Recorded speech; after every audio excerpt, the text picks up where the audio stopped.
and he saw her audacity, right? The presumption to walk in here and not just be out of place, not just be where she didn't belong as a sinner coming around us good folk. Maybe this is what agitated him as much as anything. She came in here to honor him?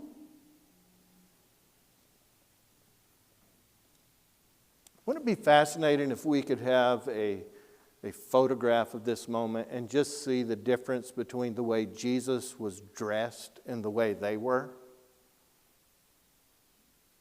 I don't know if that would reveal anything or not, but we know that the Son of Man didn't have a place to lay his head.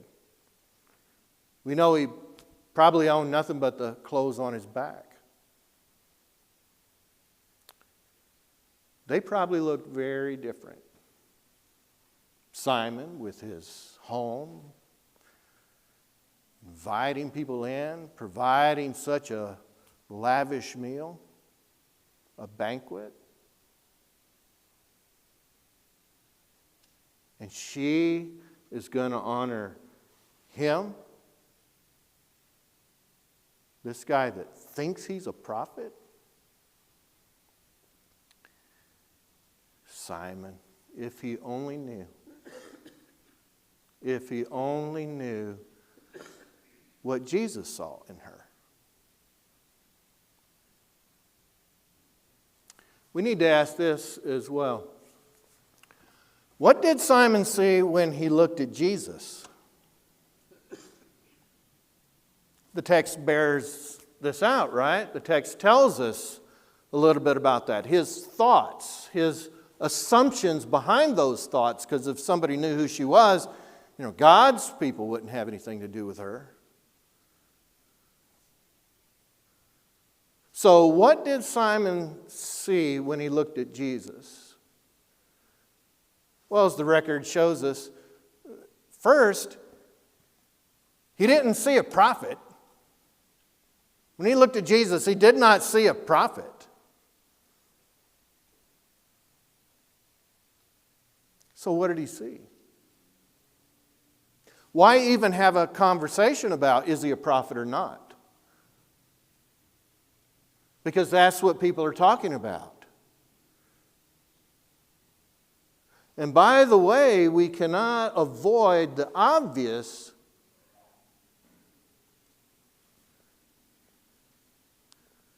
That Jesus was completely comfortable with what she was doing. There's no evidence he said, oh, stop, oh, don't do that. Simon, when he looked at Jesus, he said, there's no way this man's a prophet. But here's another revelation about this man that invited Jesus into his home. When he looked at Jesus, not only did he not see a prophet, he didn't see someone on his level either. He didn't see a guest in his home. He didn't offer him any hospitality or courtesy, and Jesus noticed. When he looked at Jesus, he saw someone beneath him, didn't he? Not a prophet, not a guest worthy of basic courtesies.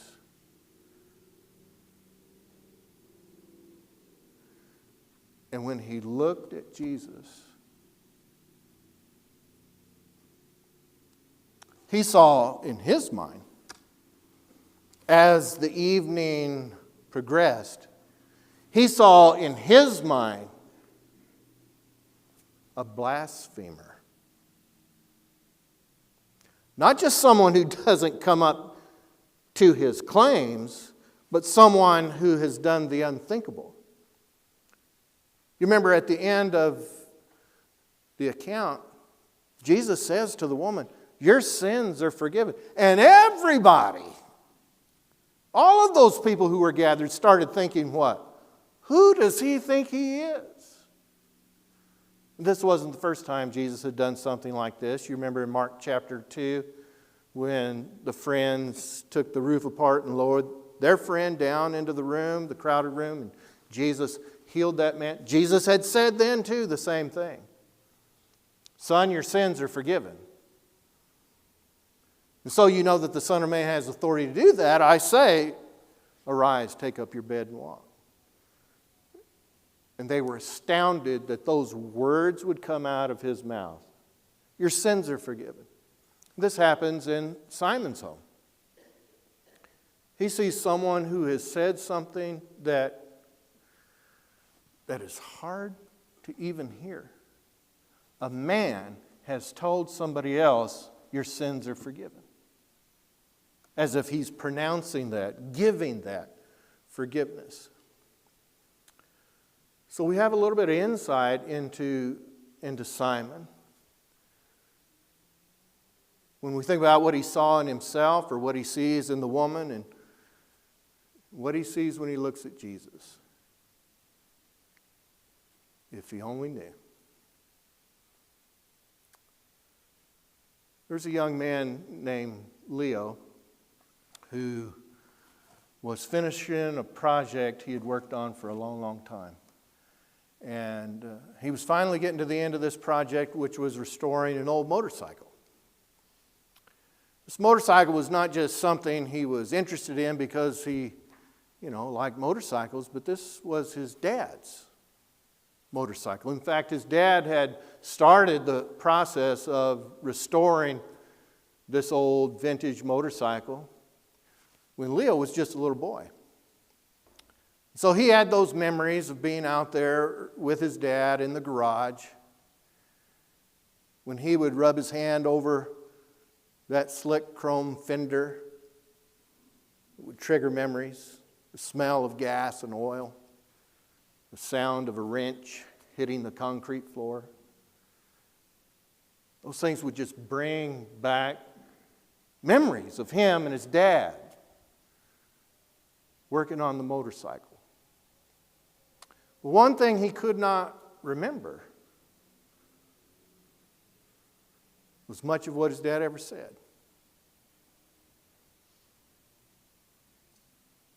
There was kind of a gap in his memory.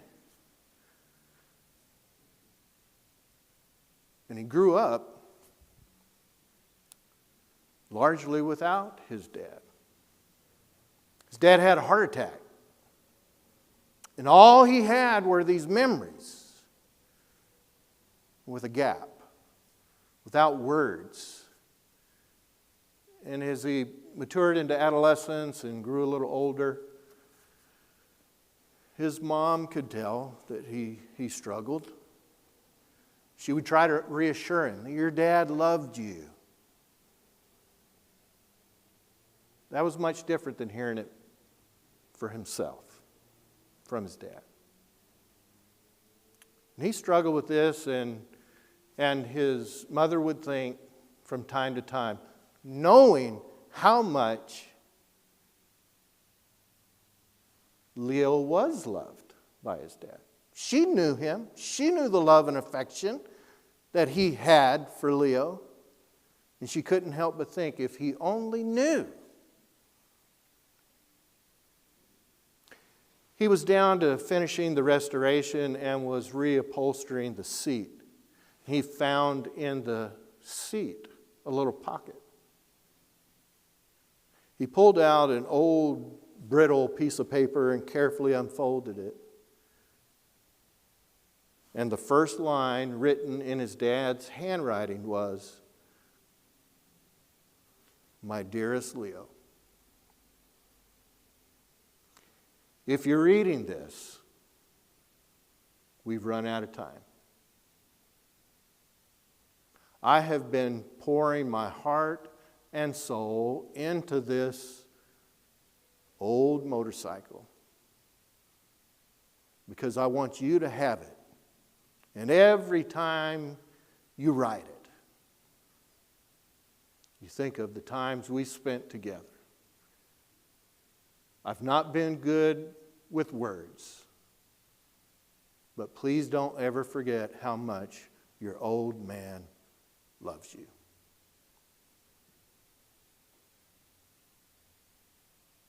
Maybe better late than never. But he finally had some words. Words from his dad, who told him how he felt. I think about Simon,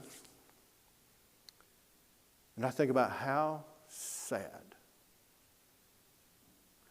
If Simon only knew who he had invited to dinner.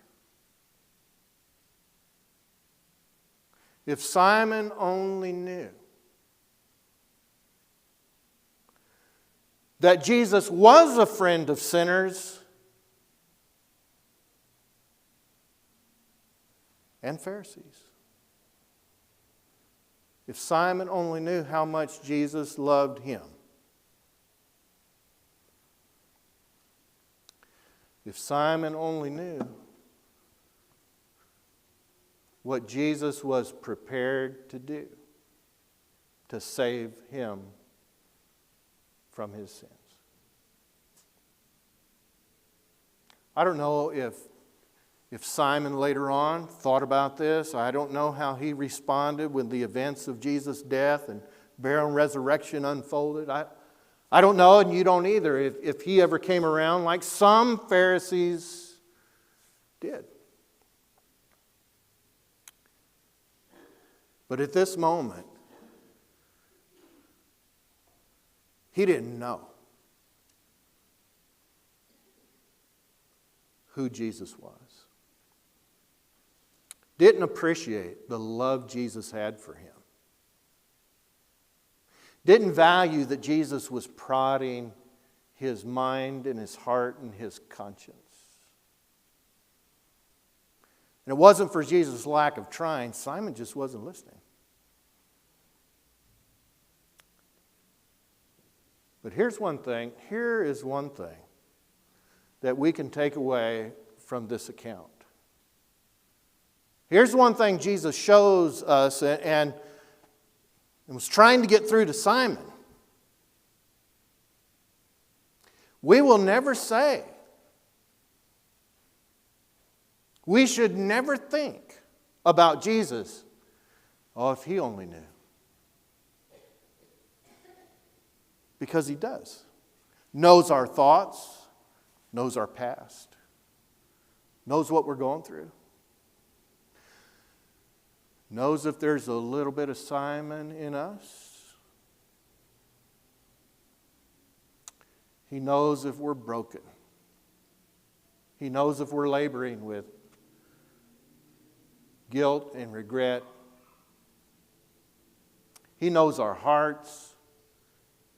And he knows if he were to walk in this room tonight into our very presence, he knows which ones of us would burst out in tears. Because he knows us. He knows everything about us. And loves us anyway. And died. The Son of God died on the cross for us to bring us home to be with him forever. If we only knew the depth of that love. May God help us to cherish this scene in the life of Jesus. It's a treasure because of what it shows us about the Lord. Maybe we can go home this week and reread Luke 7:36-50 and be enriched by it, be encouraged by it.